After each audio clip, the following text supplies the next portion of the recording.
पुष्पीय पादपों में लैंगिक प्रजनन, sexual reproduction in flowering plants. जैसा कि पुष्पीय पौधे जो उच्च कोटि के पौधे होते हैं, जैसे कि एंजियोस्पर्मी पौधों में यह पुष्पन की प्रक्रियाएं देखने को मिलती है, खास करके जिसमें सभी पौधे पुष्पन करते हैं। अब पुष्प क्या होता है? पुष्प पौधे का एक जो होता है कि मुख्य भाग होता है। यह मॉडिफिकेशन ऑफ प्लांट्स यानी पौधे का यह रूपांतरित भाग होता है। यह पत्तियों का विशेष करके रूपांतरित भाग होता है जो पुष्प बनता है। पुष्पों में विभिन्न प्रकार के भाग होते हैं जो इसमें चित्र में दर्शाया गया है। पुष्प की संरचना। अब पुष्प की संरचना कैसे होती है? देखिए, उच्च कोटि के पौधों में पुष्प जो होता है उसके 4 मुख्य भाग होते हैं। पहला होता है पुष्पासन। पुष्पासन में आपके ये आ जाएंगे, एक भाग यहाँ से ये बनेगा, दल और बाह्य दल।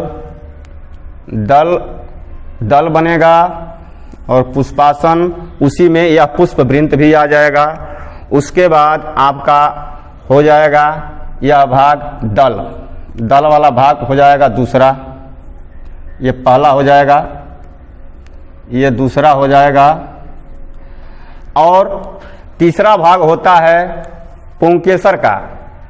पुंकेसर के भाग में आपका ये एंथर यानी परागकोश और पुतंतु, ये पुतंतु और परागकोश, इतने भाग को मिला करके तीसरा भाग होता है।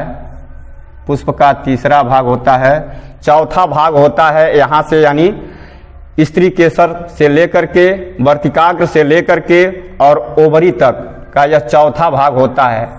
यह पुष्प का चौथा भाग होता है। यही 4 मुख्य भाग होते हैं, जिनमें सबसे नीचे का भाग होता है जिस पर पूरा पुष्प का सभी पुष्पीय भाग लगे होते हैं, उसको कहते हैं पुष्पासन। अब पुष्पासन के ऊपर पुष्प वृंत लगे होते हैं। पुष्प वृंत में आपका कैलेक्स, कोरोला और एंड्रोसियम, गायनेसियम, ये सब भाग लगे होते हैं, जिसमें कि कोरोला, सबसे नीचे का भाग कोरोला वाला भाग होता है जो हरे रंग के होते हैं। और ये चार की संख्या में, किसी में 6 की संख्या में अलग अलग भागों में यह पाए जाते हैं। जो हरे रंग के होते हैं इनको बाह्य दल कहते हैं। उसके ऊपर का भाग जो होता है रंगीन होता है। ये जो होता है, जैसे इसको पीला, लाल, अन्य तरह के कई रंगों में ये होते हैं, इसको दल कहेंगे। दल विशेष करके सरसों के पुष्प का यह चित्र बनाया गया है, जिसमें इसमें कैलिक्स का भाग यानी बाह्य दल जो होता है 4 की संख्या में, कोरोला भी 4 की संख्या में होता है। यह पीला भाग होता है और ये पीला भाग जो पौधे का रंगीन भाग होता है, यह इसके ये पुष्प के ये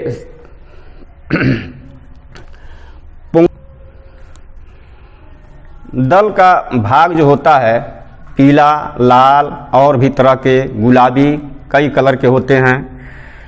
तो भिन्न भिन्न पौधों के भिन्न भिन्न पुष्पों में कई तरह के ये कलर होते हैं। यह परागण की क्रिया में मुख्य भूमिका अदा करते हैं। यह कीटों को आकर्षित करने का कार्य करते हैं और जिससे पॉलिनेशन की क्रिया में ज़्यादा से ज़्यादा वृद्धि हो सके। उसके बाद ये स्टैमन का भाग होता है जो पुंकेसर कहते हैं।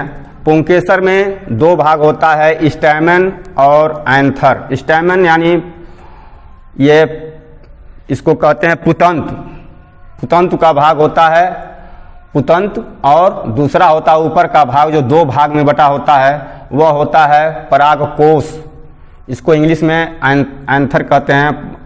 अब इसमें परागकोश में एकदम गर्दे के समान छोटे छोटे कणों में धूल के कण के समान परागकण भरे होते हैं। जब यह पुष्प मैच्योर हो जाता है, परिपक्व हो जाता है, तो यह परागकोश फट जाते हैं और इसमें से परागकण उड़ करके पौधे के यानी जो पुष्प का ऊपरी भाग होता है वर्तिकाग्र, उस वर्तिकाग्र पर चिपचिका पदार्थ होता है जिस पर आकर के गिर जाता है और उस पर चिपक करके एक पतली सी ट्यूब समान रचना बनाती है, जो यह सीधे आगे बढ़ करके ओवरी में अंडाशय के भाग से क्रॉस करके अंदर जाती है और प्लेसेंटा से लगे हुए जो ओव्यूल होते हैं, अंडाणु होते हैं यानी बीजांडु, उस बीजांडु तक जाते हैं और निषेचन की क्रिया संपन्न होती है।